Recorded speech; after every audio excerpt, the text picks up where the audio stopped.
ദൈവത്തിന്റെ അതിപരിശുദ്ധ നാമം വാഴ്ത്തപ്പെടുമാറാകട്ടെ. ഇന്നത്തെ ചിന്തയ്ക്കായി എടുത്തിരിക്കുന്ന വചനഭാഗം മത്തായി എഴുതിയ സുവിശേഷം 8-ാം അധ്യായം അതിന്റെ 23 മുതലുള്ള വാക്യങ്ങൾ.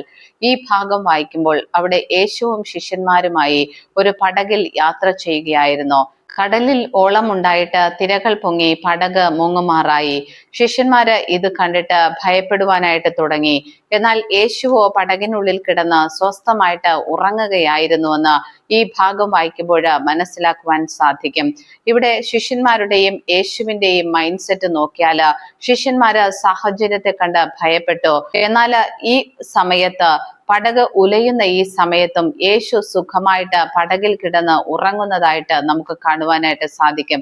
ഈ ഭാഗം ധ്യാനിക്കുമ്പോൾ നമ്മൾ മനസ്സിലാക്കേണ്ടത് ഒരു വിശ്വാസിയുടെ മനസ്സ് എങ്ങനെയായിരിക്കണം. ജീവിതത്തില് പലതരത്തിലുള്ള പ്രശ്നങ്ങളും പ്രയാസങ്ങളും നിരന്തരമായിട്ട് ആഞ്ഞടിക്കുമ്പോൾ യേശു സ്വസ്ഥമായിട്ട് പടകിൽ ഉറങ്ങുന്നു. ഇതുപോലെ ആയിരിക്കണം നമ്മുടെ വിശ്വാസ ജീവിതം, അല്ലെങ്കിൽ നമ്മുടെ മൈൻഡ് സെറ്റ് ഈ ഒരു ഫെയ്ത്ത് ലെവലിലായിരിക്കണം. ഉറച്ച വിശ്വാസമുള്ള ഒരാൾക്ക് മാത്രമേ ജീവിതത്തിൽ ഇത്തരത്തിൽ കാറ്റും കോളും അടിക്കുമ്പോൾ, പടക് മുങ്ങുമാറാകുമ്പോൾ, ജീവിതം തകർന്നു പോകുമെന്ന് തോന്നുന്ന അവസ്ഥയിലും സ്വസ്ഥമായിട്ട് ഉറങ്ങുവാൻ ഉയർന്ന വിശ്വാസ നിലവാരമുള്ള ഒരു വിശ്വാസിക്ക് മാത്രമേ സാധിക്കുകയുള്ളൂ. ഇവിടെ ശിഷ്യന്മാരാണെങ്കിലോ കാറ്റും കോളുമൊക്കെ കണ്ട് പടക് ഉലയുന്നത് കണ്ട് ഭയപ്പെടുന്നു. ശിഷ്യന്മാരെ നോക്കി യേശു വിളിക്കുകയാണ്, ഭീരുക്കളെ, അല്പവിശ്വാസികളെ. ഇങ്ങനെയൊക്കെ യേശു അവരെ നോക്കി വിളിക്കുന്നു. അതായത് നമ്മുടെ ജീവിതത്തില് നിരവധിയായ പ്രശ്നങ്ങളും പ്രയാസങ്ങളും ഒക്കെ ആഞ്ഞടിക്കുമ്പോൾ ഇതൊന്നും നമ്മുടെ ഉള്ളിലേക്ക് പ്രവേശിക്കുവാനായിട്ട് പാടില്ല. നമ്മുടെ മനസ്സിനെ ഇതൊന്നും ഉലച്ചു കളയുവാനായിട്ട് പാടില്ല. നമ്മുടെ മനസ്സിനെ തൊടുവാനായിട്ട് പാടില്ല. അങ്ങനെയാണെങ്കിൽ നമ്മുടെ ജീവിതം തകർന്നു പോകും. നമ്മുടെ വിശ്വാസ ജീവിതം തകർന്നടിയുവാനായിട്ട് ഇടയാകും. എന്നാൽ ഇത്തരം പ്രശ്നങ്ങള്, പ്രയാസങ്ങൾ, പ്രതിസന്ധികൾ നമ്മുടെ ജീവിതത്തിൽ നിരന്തരമായിട്ട് ആഞ്ഞടിക്കുമ്പോൾ അത് ഉള്ളിലേക്ക് എടുക്കാതെ വിശ്വാസത്തിൽ ഉറച്ചു നിന്നാല്, വലിയ ഫെയ്ത്ത് ലെവലിൽ നമ്മൾ പിടിച്ചു നിന്നാല് നമുക്ക് കുറച്ചു കഴിയുമ്പോൾ കാണുവാനായിട്ട് സാധിക്കും. കുറച്ചു കഴിയുമ്പോൾ ഈ പ്രശ്നങ്ങൾ നമ്മളെ വിട്ട് ഓടിപ്പോകുന്നതായിട്ട് നമുക്ക് കാണുവാനായിട്ട് സാധിക്കും.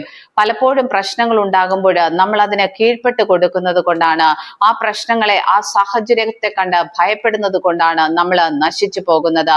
എന്നാൽ വിശ്വാസത്തിന്റെ ഉയർന്ന തലത്തിൽ നിന്നുകൊണ്ട് ആ പ്രശ്നങ്ങളുടെ മധ്യത്തിൽ സ്വസ്ഥമായി മനസ്സ് സൂക്ഷിക്കുവാനായിട്ട് കഴിഞ്ഞാൽ ഈ പ്രശ്നങ്ങൾ നമ്മളെ കണ്ട് ഓടിപ്പോകും. ഇവിടെ യേശു എഴുന്നേറ്റ് കാറ്റിനെയും കടലിനെയും ശാസിക്കുമ്പോൾ കാറ്റും കടലും അടങ്ങുന്നത് കണ്ട് ശിഷ്യന്മാര് അത്ഭുതപ്പെടുന്നത് കാണുവാനായിട്ട് ഇടയായി തീർന്നു. നമ്മളും വിശ്വാസ ജീവിതത്തിൽ ഏതു പ്രതിസന്ധിയിലും ഉറച്ചു നിന്ന് മനസ്സിനെ അത് ബാധിക്കാതെ വിശ്വാസത്തിന്റെ നിലവാരം ഉയർത്തിപ്പിടിച്ചാല് നമ്മളും കാറ്റിനോടും കടലിനോടും നമ്മുടെ ചുറ്റും നിൽക്കുന്ന പ്രശ്നങ്ങളോടും പ്രയാസങ്ങളോടും പ്രതിസന്ധികളോടും ഓടിപ്പോകുവാനായിട്ട് പറയുമ്പോൾ, അതിനെ നോക്കി ശാസിക്കുമ്പോൾ, വിശ്വാസത്തിന്റെ വചനങ്ങൾ വിളിച്ചു പറയുമ്പോൾ ഈ പ്രശ്നങ്ങൾ നമ്മളെ വിട്ട് ഓടിപ്പോകുവാനായിട്ട് ഇടയായിത്തീരും.